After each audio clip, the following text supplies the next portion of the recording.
Hey guys, it's me again. So I'm going to start off with Michael Jackson, which is kind of ironic because my thoughts today was going to be about parenting. So let me go ahead and address that. The only reason I'm addressing the Michael Jackson documentary Falling Apart is because somebody did message me and who follows me. Thank you for following me. Anyway, they was just saying like, you know, I should address it in my video since I said he was guilty and all these other things. So I'm going to address it. I don't remember saying he was guilty. I think I said, I don't know if he was guilty or not, but his behavior was suspicious as fuck. And I'm going to continue to say his behavior was suspicious as fuck, okay? So, I don't know if it's a good thing or a bad thing that the documentary is falling apart. What I do know is that had that been a Mike down the street and Mike said, you know what, y'all, I don't see a problem sleeping with kids in the bed. You guys would have went down to Mike's house and you would have whooped his ass even if it was in front of his fucking mama. You would have called him a pedophile, a rapist, and everything but the child of God. And Michael Jackson do it, and the same people say he's innocent would this be the same people whipping Mike ass. I'm just saying, listen, I got 7 kids, 5 of them boys. I wouldn't in no way hell let them go over Michael Jackson's house. Period. Like, that's some sick shit. You set your kids up for failure. And yes, can I blame the parents? I damn sure do. And just like for R. Kelly, I'm gonna blame the motherfucker with the money even more so. Again, I don't know if he did it or not, but I do know his behavior is suspicious as fuck. And for those who are saying he is innocent to your death, I want to ask you, would you let your boys go over there and spend the night? And if you wouldn't let your boys go over there and spend the night, I want to know why. And don't just say, because you got to be careful of people, because it's Michael Jackson. Y'all already said he innocent, didn't do nothing wrong.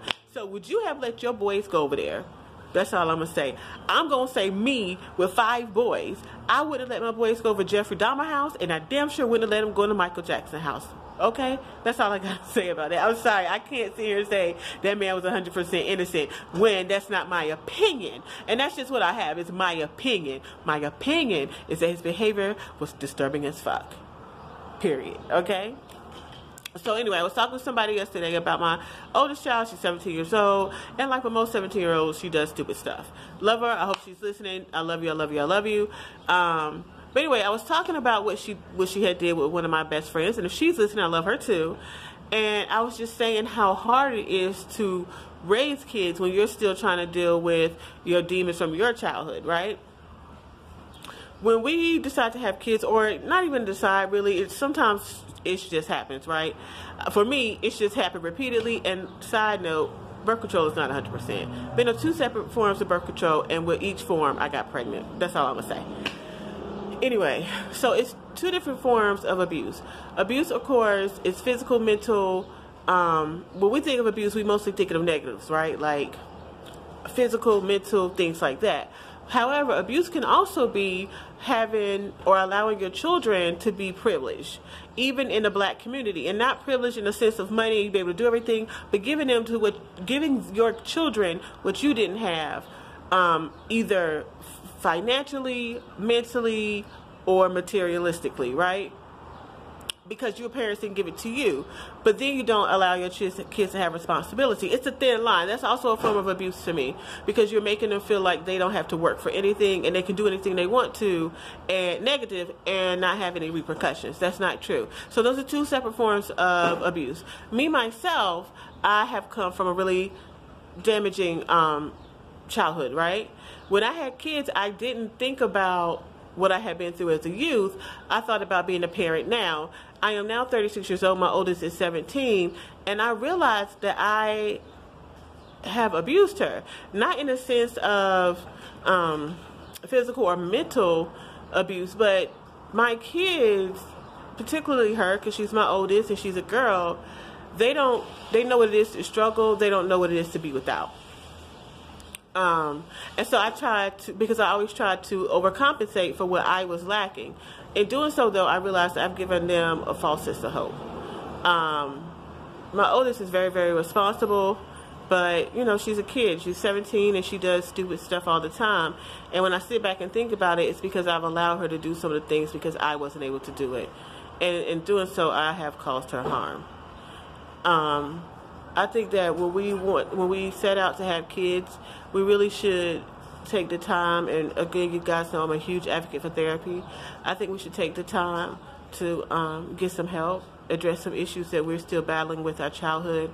And it doesn't necessarily have to be abuse, but you know, a lot of times parents mean no harm, although they cause it to us. So we really have to address those things.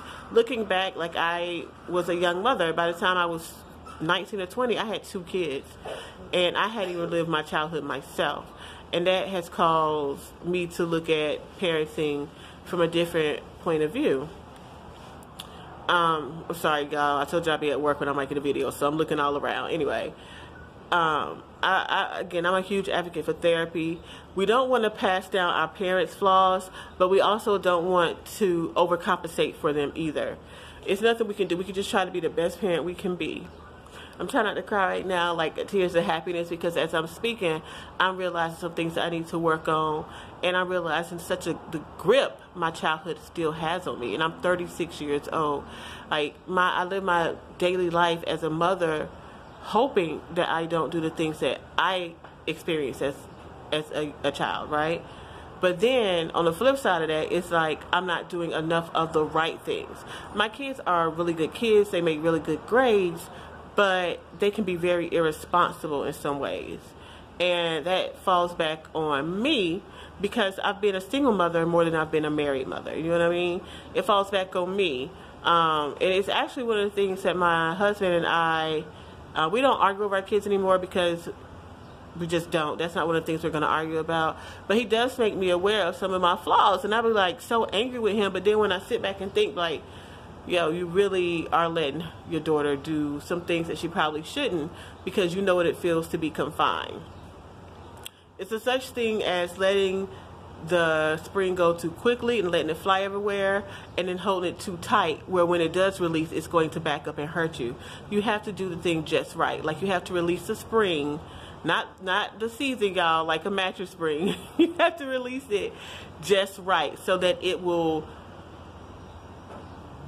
support you, okay, in a way. And that's what it's all about. Like, parenting is very, very hard, and if you are still dealing with childhood trauma, it could be even harder. It's a daily battle. And it also ties in sometimes when we feel like women gotta have these kids and that's what makes them a woman. Sometimes, y'all, a woman might not want to have a child because she's still trying to deal with her childhood as well. And we have to let them have that. I don't particularly feel like having kids make you a woman, but I mean, I just have common sense, and everybody doesn't have the same sense, okay? I also feel like I have 7 kids. I love all of them. I will go to hell and back for all of them. But sometimes I wish I would have just waited till I got the help that I needed. I could have corrected some things that I'm just now trying to correct. And again, my kids aren't bad. It's not a lot of correcting I have to do, but it is something I know that for my younger babies, I know how to not approach certain things and how to approach certain things.